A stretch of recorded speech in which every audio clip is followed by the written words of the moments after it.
한 가지 여쭤볼게요. 여러분은 사시면서 한 번쯤 내 집 마련의 꿈을 꾸어보신 적 있으시죠?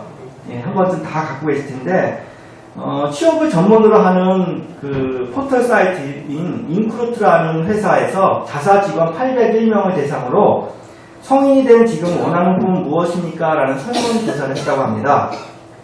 그런데 이 내 집 마련을 하는 것이 3위로 나타났어요.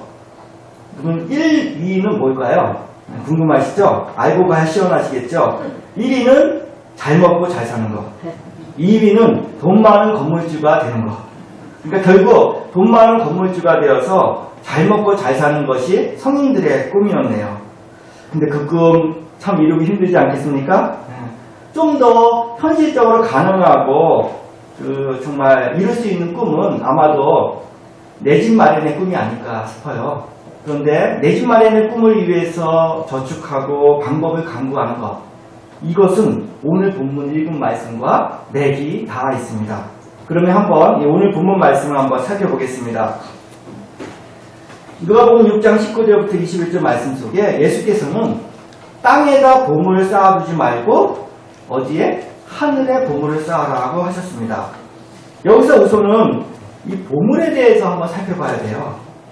보물이 무엇일까요? 그 답은 본문 21절에 나와 있습니다. 한번 21절 다 같이 한번 읽어볼까요?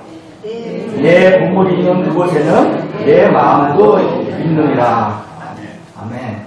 보물과 마음은 같이 갑니다. 그래서 사람 눈에 보이지 않으시는 영이신 하나님께서 보물로 여기시는 것은 각자의 마음이에요. 그렇다면 지금까지 여러분들이 해오신 모든 일들이 보물을 쌓고 있었던 일이 됩니다. 지금까지 열심히 마음을 쏟아오셨지요? 가정 꾸려오시고 또 직장 다니시며 자녀들 보시고 면서 또 교회 나와 예배드리고 봉사하시고 전도하시고 선교하시고 구제하시고 그렇게 살아오셨잖아요. 그 모든 일들은 하나님께서 다 아시고 계십니다.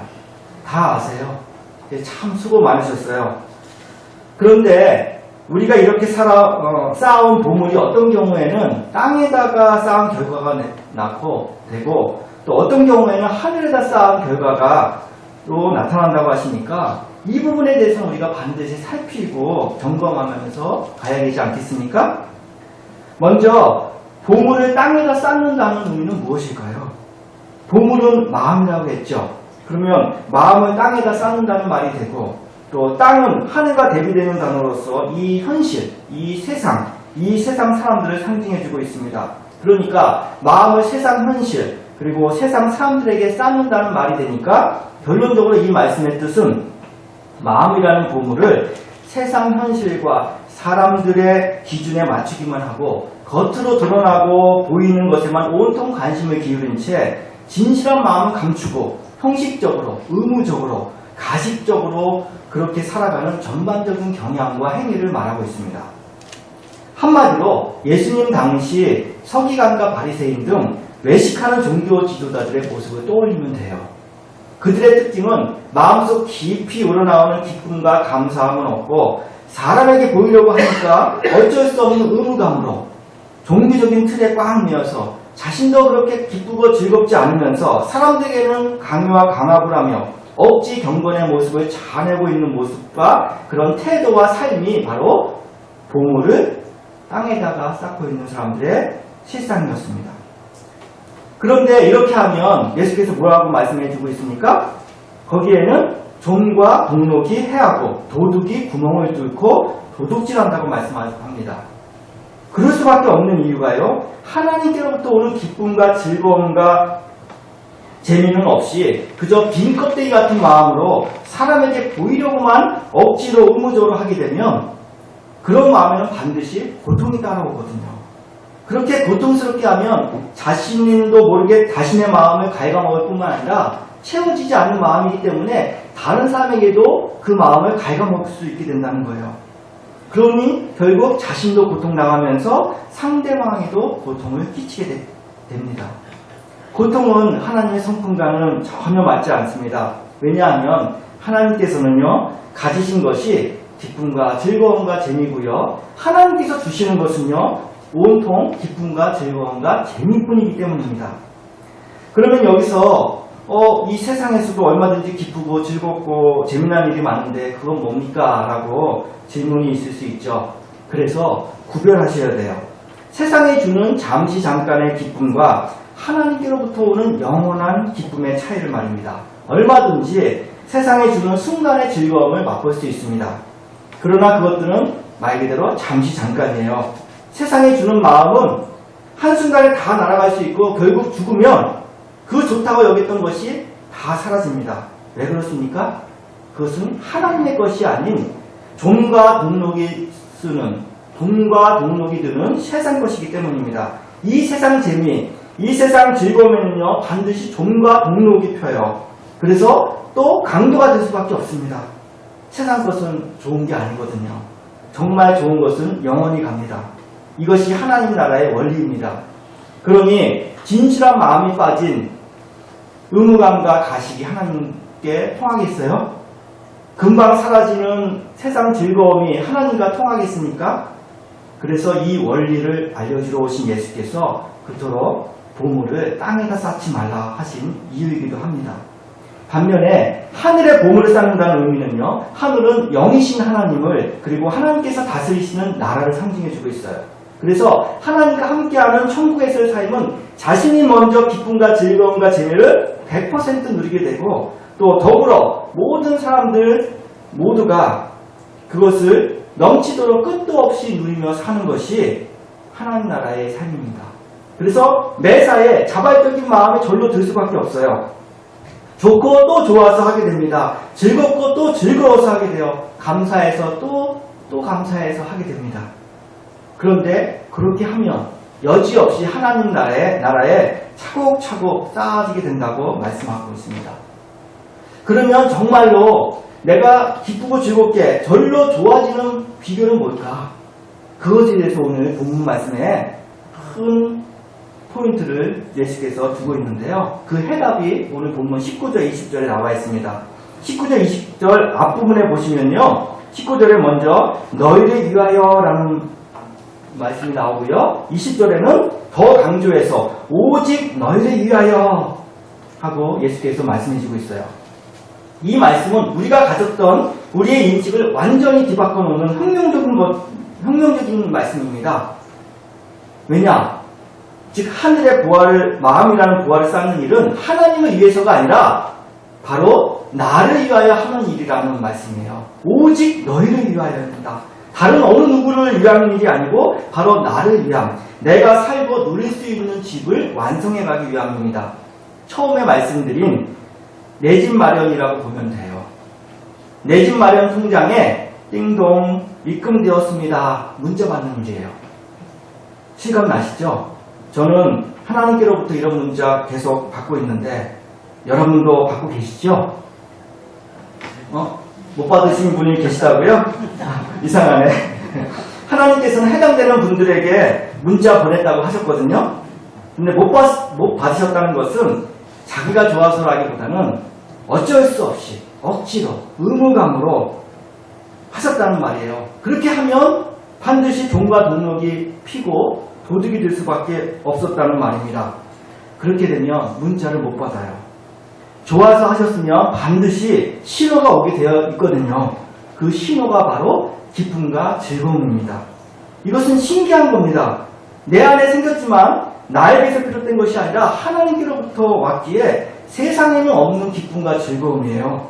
더욱 놀라운 사실은 이것은 죽어서도 가져갑니다. 왜냐고요? 기쁨과 즐거움과 재미는 하늘로부터 왔기 때문이고 그런 마음은 하나님의 마음과 딱 맞아떨어져서 영원히 가기 때문입니다.